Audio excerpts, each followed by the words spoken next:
Welcome back to the PolicyViz podcast. I'm your host, John Schwabish.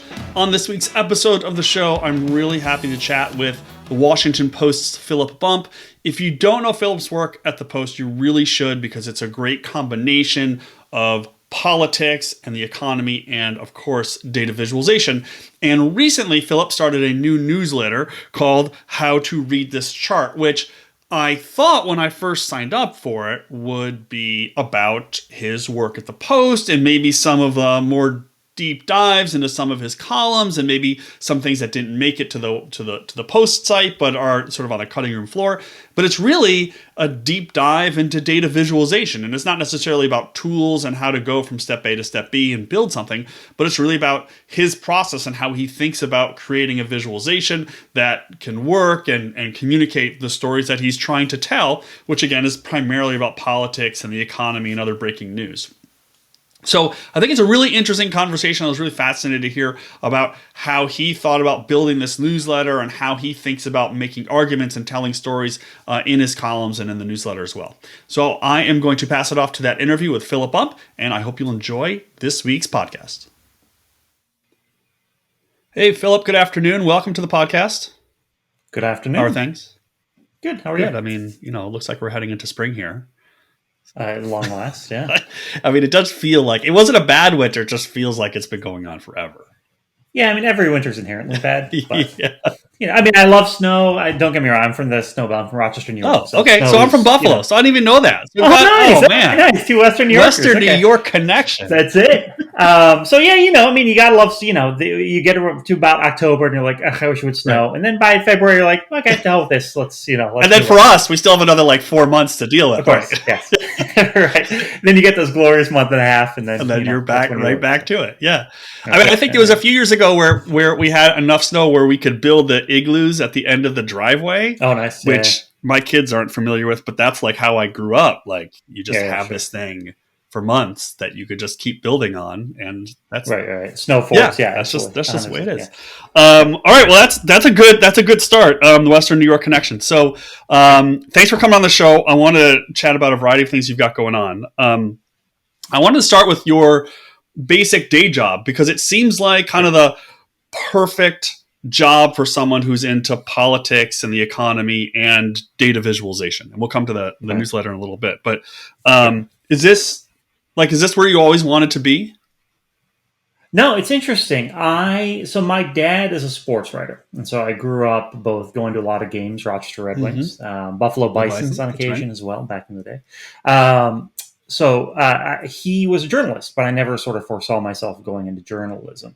I came to it actually to a large extent through technology. When I was in college, in the early 90s, right at the advent of the web. I taught myself HTML. I made websites. I taught myself Perl. I learned how to, do dynamic websites. And then I discovered that it would be fun to, have my own blog. And so I made my own blog. And, so it was me sort of riffing on what was happening in the news, but then also I worked for a while as a designer at Adobe. And so I also knew how to do design stuff. And so there's a lot of sort of the data side, the math side manifested in the design work to a large extent, and in what I was sort of interested in, and being able to take things that were in the news and see them, which is just sort of how I see things often just through this lens of data. And so then I was, it took a while. It wasn't until I was in my 30s that I ended up working in media specifically, because I found myself, I was just writing for websites. I wrote for, Mediaite all the time. And it was just sort of on the side from my regular job. And then I was like, why don't I just do this? And so that's what I started to do. Well, so you didn't go to you didn't go through journalism school as to be a journalist. No. Gotcha. And so you sort of, I did not. No, I was a philosophy major. Well, that's turned out pretty well, sure. Right? So, So things have obviously changed and moved around with the Post, and there was Wonk blog for a while, was sort of the kickoff to this more data. I don't want to call it data driven, because that's not really fair, but more in the weeds data, I guess, than traditionally. But you write so much about politics so much. I want to ask, how do you keep your sanity, especially today? And I'm sure the amount of hate mail that you get is nothing that I want to look at. But like, so how do you keep your sanity, and how do you maintain your I don't know, like your confidence, how do you not have panic attacks every day, basically? It's an interesting question, and I mean, there's a very honest answer, which is that it's there is a lot of stress. It's very stressful for everybody. Yeah. It's been a stressful 6 years, 7 years. I have two kids that were born in that meantime, so Yeah. Layer on top dealing with toddlers, Right. and the fact that no matter what you write, there are going to be some people who are very angry about Mhm. it. And how do I deal with it? I don't know. Maybe I'm just inured to it by Mhm. now. But yeah, it can be a drag, Yeah. right? I mean, I'll say this. If you read something that you think is good from someone, take a moment and send them a note if you can, Mhm. because it's useful. Because usually the only people who are motivated to write are the people who are furious. So if you can do that, that's nice. But yeah, I mean, there's no, look, I'm not going to pretend that life is harder for me than it is for a lot of Yeah. Americans. I have a job. I maintain a job through the pandemic. I was able to work from home. Like, I have a lot of advantages a lot of people don't have. And so, it's difficult for everyone. And I think everyone would like to get back to a time of Yeah. normalcy and stability and, uninteresting times, as the adage Right. And do you feel I'm sure you get a lot of the hate mail as sort of like off the deep end, but do you feel, because your stuff is so heavily data driven, and a Mhm. lot of it, at least my reading of it, is it's very much like, here's the data, here are the facts. Do you feel like when you get that mail that you're just like, I'm just presenting the facts here, and if you hate that, then fine, but like, do you ever feel like, well, show me your facts that make the argument, as opposed to, I just hate you because I just hate you? Right. No, I mean, it depends on what I'm dealing with. I mean, obviously, there are ways to present data that influence Mm. perceptions, right? Like, Yeah. that's obviously the case. I'm not going to pretend that every single time I drop a number to an article, I am doing so, you know, expecting it to be treated as entirely Right. objective and not in support of an argument, right? That's how it Yeah. works. The way in which what you just described manifests most frequently is on the voter fraud stuff, Yeah. which I write about a Yeah. lot, because it really is a data story. It is about evidentiary processes, and it's about trying to there's this huge group of people that's trying to use statistics to prove fraud occurred. They don't ever actually prove fraud. They Right. just say, look at this weirdness in the numbers, therefore fraud must have Yeah. happened, which is this disconnect that they usually don't recognize. But this is a black and white issue. And so it is absolutely the case that there are times in which I will write something about how there has not been any rampant voter fraud in the 2020 election, and get feedback that's just like, oh, yes, there is. You just ignore the evidence. And it's like, look, by now I am better versed in the evidence for voter fraud than probably 99% of Yeah. Americans. There's nothing that I have not Right. seen and considered. And I really have considered, look, if I could discover there's rampant voter fraud in the 2020 election, I would win a Pulitzer Right. Prize. Right. I'd be Yeah. happy to do Yeah. that. Yeah. Right. Right? Yeah. But it's just not. Yeah. It's not there, and so that's very frustrating Yeah. to be like, look, this is objectively not true. I can show you how it is not true and how you're being misled, and have people be like, you're a liar and you're fake Right. news. Yeah. So when you're doing voter fraud's a good example. So you've probably been like neck deep in the data, because there's a lot of data that you can parse from all the election places around the world, or around the country. What makes you happiest in the process of writing, of doing your work? Is it being deep in the data? Is it writing the article? Is it making the graph? Like, which part do you like really get excited about? I mean, I think it depends on what I'm writing about. I mean, Yeah. I enjoy making a nice, complicated graph. Probably too complicated at times, absolutely, admittedly. But that sometimes I also I like to debunk Mm-hmm. the hucksters, Yeah. right?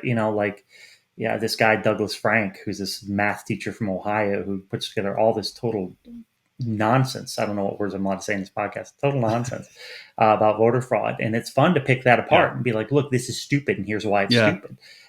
And without being like, you're stupid for believing it, but there's no reason to take this at face value, and here's why. Right. Like, that sort of thing is fun, because it's I mean, I mentioned that I'd been a philosophy major, and the value of that is in being able to walk through an argument and, assess things logically. Like that's the side of philosophy that always really appealed to me. And, I feel like that's something that I'm fairly adept at, particularly in regards to these nonsensical claims. Yeah. So in addition to your column at the Post, you recently started a new newsletter called How to Read This Chart. And I've really been enjoying it. And what was kind of surprising to me when you launched it is that it really is like a data viz in the weeds type of newsletter. It's not like, the thing that didn't, the post that you wrote on the cutting room floor. It's like a really like, here's how I made this chart, or here's the varieties of that chart. Can you talk a little bit of how you decided to go that route rather than, any of the millions of other ways you could have gone? Sure. So one of the things that I have learned over the course of my career and experience on the internet, which is longer than it might, people tend to think I'm younger than I actually am, but I've been around a long time. And one of the things I've learned is that there's always, if there's something I think is interesting, there's an audience for it, right? The example I love to use is furries, right? There's this group of people that like to dress like animals, and they probably thought they were weirdo outcasts, and then all of a sudden they get online, they discover there are all these other people that they can have a convention every 6 months. Right. If you are into something, there's going to be an audience for that. And so the thing that I'm into is just looking at data visualizations and presenting them and figuring out how they work and why they're interesting, when they don't work, and when people try and mislead through numbers. And so I wouldn't say that I'm in the weeds in the sense that I'm like, open up R or enter this code. Right. I'm not quite there. Right. But still, it's like it's often not necessarily a step by step in like how you built it, but it's a step by step in how you sort of thought through it. Right.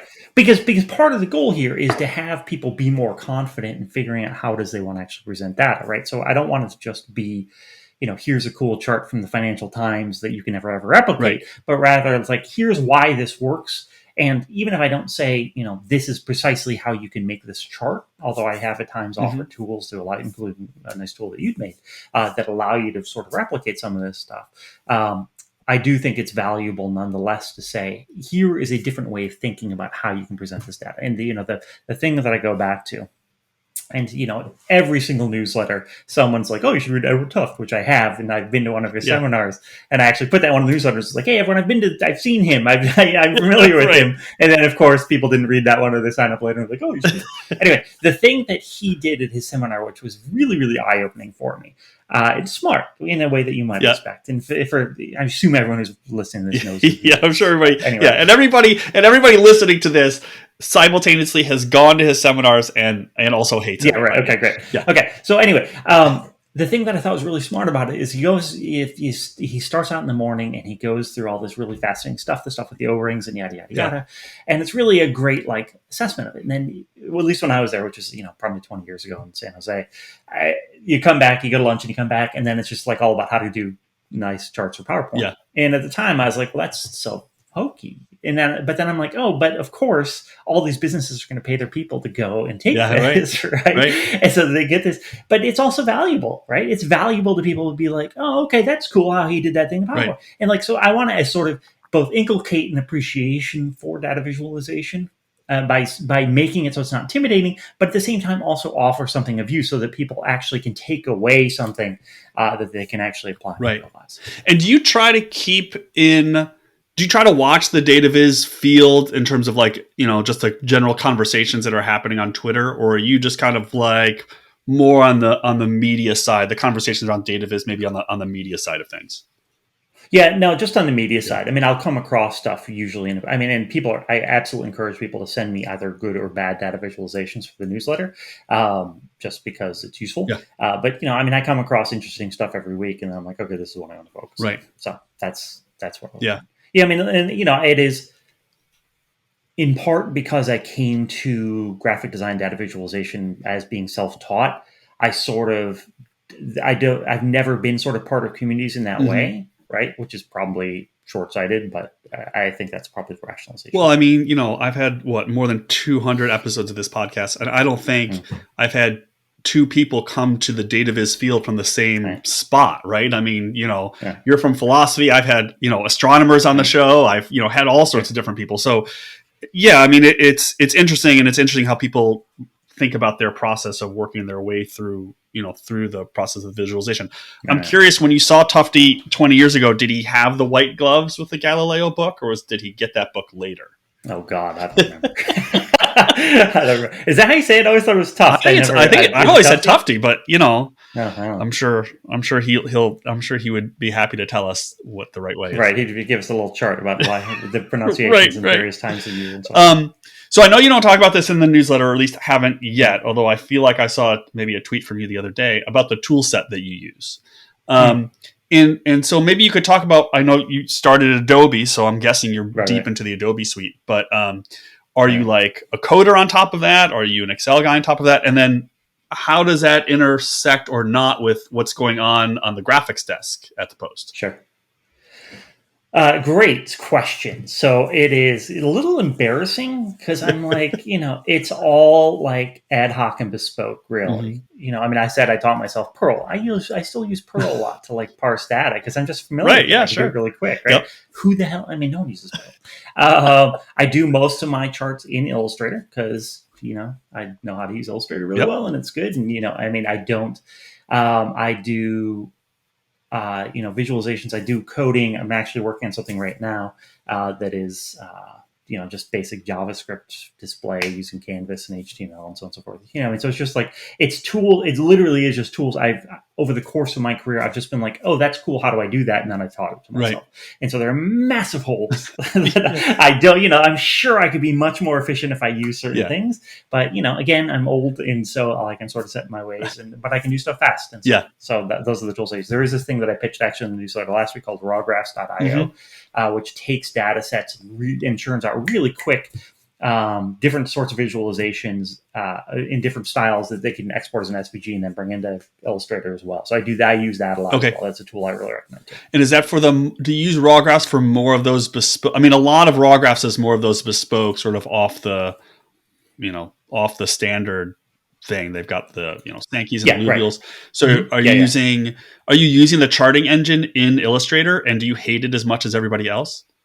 Sure. Yeah, absolutely. Right. No, I do. Yes. What I use raw graphs for is if I want to do like a scaled scatter plot, because it's super easy to do that in raw graphs and you can't do it in Illustrator very easily.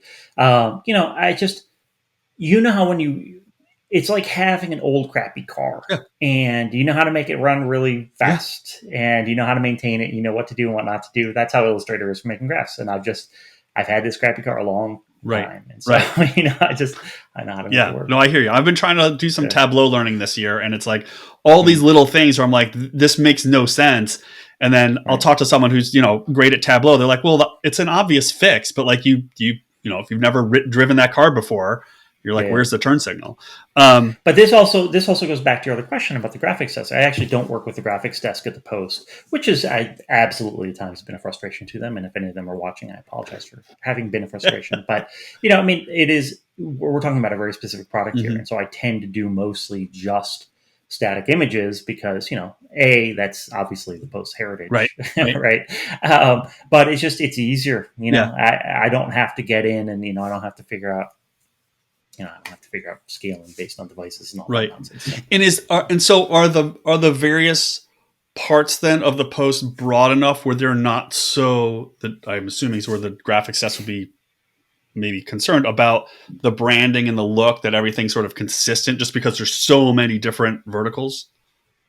Yeah, no, they are. I mean, one of the things that I hope happens over the long term is that we have more people who are able to do basic coding and basic graphing. I mean, we have a chartable tool that's internal and pops things out in the proper aesthetic. I use a template that the graphics team made, so I make sure I'm using the right typefaces and colors and so on and so forth. Gotcha. It tends to still sort of be aberrant just by the nature of what I'm making, which again, I'm sure is frustrating to them. But, so it's not the total Wild West, but it's sort of like there's now this one town that's connected by one small railroad. Right. And that's my depot. And I get to sit on it. Right. You've got the desk that's doing a lot of the custom interactive stuff, but you had mentioned earlier that you are a little more fascinated with the more complex graphs. So is that what gets you excited, is like a cool, whatever custom connected scatter plot or Sankey diagram or something? And then when you are building those, are you thinking about how to educate your reader on how to read that? Not just like, here's the graph, sort of like, you can go figure it out. I try Yeah. to. I'm imperfect at it, and part of the challenge is obviously that my day job is about responding to the news, and so I don't have, I'm not usually plotting things out. In the morning I'm like, hey, I should do this, and then by the afternoon I've done it, and so it's, I will often not spend as much time as I ought on some more complicated things, in part out of confidence to the reader, and in part out of the oversight on my part. Part of the goal with how to read this chart, honestly, was to get people who read my stuff a lot to feel more familiar with the sorts of things that I do. So yeah, I am not as good at it as I should be, but also, all of us have blind spots, right? Something that's intuitive to me is not necessarily intuitive to others, and I may not be able to predict what is not intuitive to others. And so I will get feedback about graphs, and then I will, later go back and update posts and, add things and be like, oh, here's how you read this, right? Yeah. Just to make it more clear. In terms of what really interests me, the things that really interest me are when data really locks into place, even if it's a simple graph. Yeah. And so there are two examples for it. One is that I endeavored a couple of years ago to try and figure out how presidential vote results related to the number of licensed gun dealers in a zip code or county, I forget which. And I did this plot that was, adjusted for population, and it was just this absolutely perfect, just perfect correlation line, which was just really sort of rewarding. In what it revealed. There's another time when someone had mentioned on Twitter that there had been they were seeing that there were increases in the number of searches for loss of smell and loss of taste that were preceded bumps in COVID cases in places. And so I did a per capita analysis by state, and then a Google Trends value for those searches. And it wasn't just that they overlapped. It was that they overlapped. The per capita value was literally the same in those states as the scale from 0 to 100 search values from Google, which I think was just a weird artifact of the data, but it was just, they overlapped literally exactly. And it was just sort of a fascinating, I don't know if it still holds, and I've keep meaning to go back and look at it. But it was just, those sorts of things where things just overlap and fit exactly when you wouldn't necessarily expect them to. Those are the sorts of things that I find kind of thrilling. And do you to this point you just made about going back, do you think about going back to things? And we've had all these conversations about, COVID vaccinations or COVID infections and the vote share. Do you go back and do you just look out of a sense of personal curiosity, or do you end up, if it makes an interesting story, you're like, well, that now I can just write about it? Well, there's a couple things at play. The first is that I've been at the Post since 2014, and so there are, and I write about politics, so this stuff is naturally cyclical. And so, I'll look at, how does presidential approval relate to midterms? What's the effect of the State of the Union on presidential approval ratings? So there are certain things that you can go back to over and over again because they have new data. Your point about COVID and partisanship, I've written about. God, I probably write about it bi-weekly at this point, just because it is. I keep expecting the trend to break, but instead the trend keeps exacerbating, right? And, part of this is related to the decreased interest in vaccination among Republicans and so on and so forth. But that is something that I keep revisiting, in part because, and honestly, in part because I keep getting challenged and being like, well, just wait. Florida was bad last summer, but wait till the winter. No, so it happens in the Northeast. So we wait till the winter. And what happens? Cases are still bad in red counties, right? So, it's just, so you want to keep revisiting that. And so now we're like, okay, so what happens if there's another wave that happens this summer? What does that look like? And where is that disproportionate? Just this morning, I wrote about, the effects of vaccination and the positive benefits of it. It's something that, particularly because we're talking about something that has an obvious and immediate public health benefit, it's worth elevating when you can. Right. Well, Philip, thanks so much for coming on the show. You've got the midterms coming up in a few months, so I'm sure do you, well, let me just ask one last question, I guess, then, because I was about to sign off, but then I was like, one last question. So we're in March. So we've got, I think, at least 3 big things going on. We've got, in the U.S., we've got the midterms coming up in November. We've obviously got the pandemic continuing, and we've got Ukraine and Russia. And I'm sure many other breaking news things will happen between now and then. But when you look forward to the next 6 months, do you see your time spent primarily on COVID and then the midterms? Or are you just sort of like, I'm just going to, I'm just going to do what the news is and the interesting data stories that I can tell? Yeah, man, I don't know what I'm writing about on Friday. I remember I went to Indiana University in the fall of 2019. And I remember talking to them, and they were all just curious, what are you guys going to do for the 2020 election? I was like, okay, here's what our plan is. We're going to do X, Y, and Z and voter file stuff and yada, yada, yada. And then March 2020 happens, and it's just, and then June 2020 happens. I mean, it's just like, there's just no way. And I've just given up on, am I going to write about the midterms? Yes, absolutely 100%. Is that what I anticipate writing about in November? Yeah, sure. October, November. Yeah, absolutely. Yeah. Is that what I may end up writing about? Actually, I have to write about the emergence of Godzilla from the Atlantic Ocean. Like, who's that?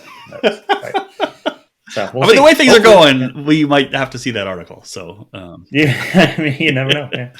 All right, man. Thanks so much for coming on the show. I really appreciate it, and glad to know we've got a Western New York connection. That's you got it. Yes, sir. All right, thanks so much. Very good. Thanks, man. Thanks, everyone, for listening to this week's episode of the show. I hope you enjoyed that. I hope you'll check out Philip's column at the Post, and you should also sign up for the newsletter. I'll put links to both in the show notes so you can check it out.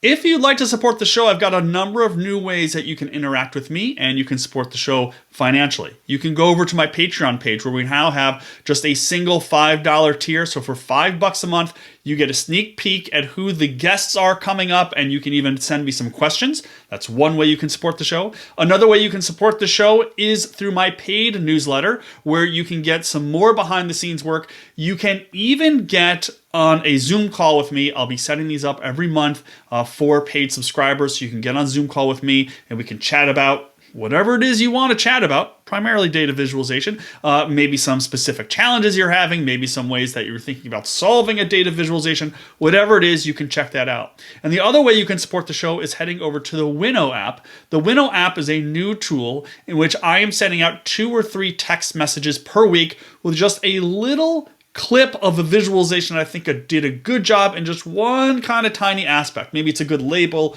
it's a good color, or it's a good technique that I think I might use in my work. So check those 3 options out. Plus, if you want to just share the show with your friends, your family, your networks, please do so. Please subscribe to the show and check out all the great content coming to your way on the PolicyViz blog, YouTube channel, and elsewhere. So until next time, this has been the PolicyViz podcast. Thanks so much for listening.